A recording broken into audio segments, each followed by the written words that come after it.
दोस्तों, हमने आपको अभी तक बताया है रहस्यमय किताबों के बारे में और रहस्यमय जगहों के बारे में।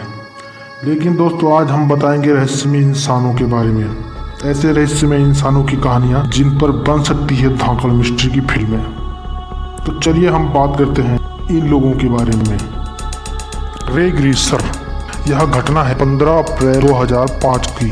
सोचिए, एक व्यक्ति अपने घर से ऑफिस के लिए निकलता है, अपना काम खत्म करता है और अपनी गर्लफ्रेंड से फ़ोन पर बात करता है और फिर अचानक से गायब हो जाता है। वो भी ऐसे गायब नहीं कि कुछ समय बाद उसका या उसकी मौत का कोई सुराग मिल जाए, बल्कि वो इस तरह गायब होता है कि आज 15 सालों बाद भी उसका कोई पता नहीं चल पाया। हम यहाँ बात कर रहे हैं अमेरिका के पेंसिल्वेनिया निवासी रे ग्रीसर की। रे का इस तरह से गायब होना सबको चौंका गया।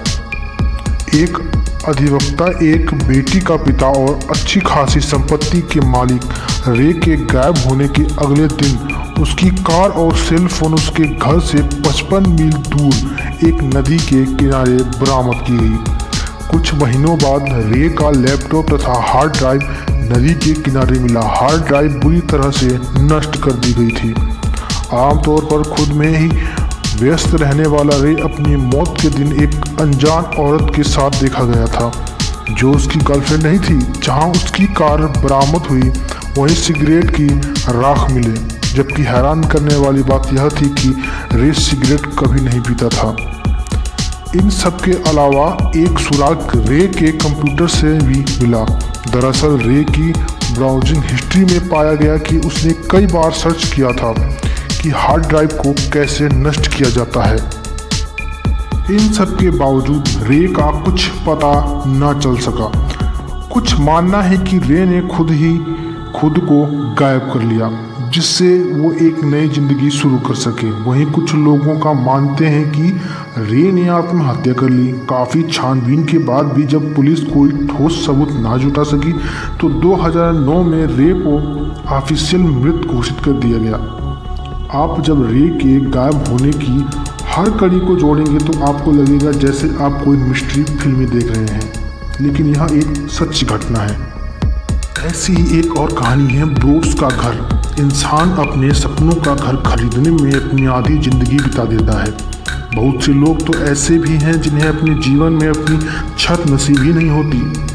डेरेक व मारिया ब्रोड्स भाग्यशाली थे जो उन्होंने अपने सपनों का घर खरीद लिया था। अमेरिका में न्यूजर्सी में स्थित एक पास इलाके वेस्टफील्ड में डेरेके ने $13,55,657 में एक घर खरीदा तथा $1 लाख में उसकी मरम्मत के लिए खर्चा किया। डेरेके अपनी पत्नी मारिया और 3 बच्चों के साथ जल्द से जल्द इस 6 बेडरूम वाले शानदार घर में शिफ्ट होना चाहता था। जब सब कुछ तो हो चुका था, लेकिन थोड़ा रेनोवेशन का काम बाकी था। यहाँ तक सब ठीक था। डेरेक और उसका परिवार अपने नए घर को लेकर काफ़ी उत्साहित था। तभी डेरेक के साथ कुछ ऐसा हुआ जिसने उनकी रातों की नींद उड़ा दी। दरअसल डेरेक एक दिन जब अपने नए घर में पेंटिंग का काम देख रहा था, तभी उसे लेटर बॉक्स से एक चिट्ठी मिली। चिट्ठी में सबसे पहले तो उन्हें नया घर खरीदने की बधाई दी गई। इसके बाद चिट्ठी लिखने वाले ने लिखा कि इस घर पर नज़र रखी जा रही है। लिखने वाले का दावा था कि उसकी पुश्तें इस घर पर नज़र रखे हुए हैं। 1920 के दशक से उसके दादा ने इस घर की नज़र रखी है।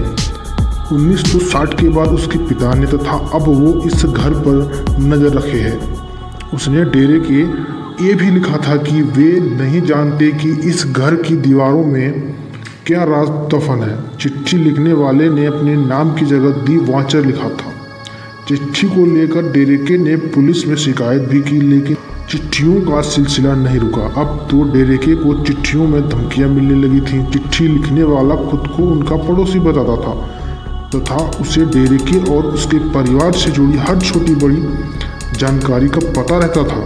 वो डेरेके बच्चों को यंग ब्लड का संबोधित करता था तथा धमकी देते हुए उसे उनका ख्याल रखने को कहता था। इन चिट्ठियों को लेकर काफ़ी छानबीन हुई, पड़ोसियों से पूछताछ की गई और तो और डेरेके ने उस वाचर का पता लगाने के लिए एक XAB FBI ऑफिसर को प्राइवेट जासूस के तौर पर भी रखा, लेकिन इन सबसे कुछ फायदा न हुआ। अंत में हार कर डेरेके को यह घर घाटे में बेचना पड़ा। $14 लाख से ज़्यादा का घर उसने $9,59,000 में बेच दिया।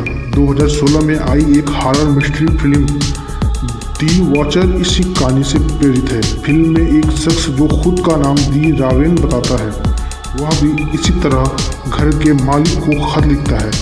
इसके अलावा नेटफ्लिक्स ने भी 2018 में सच्ची घटना के राइट्स खरीद लिए।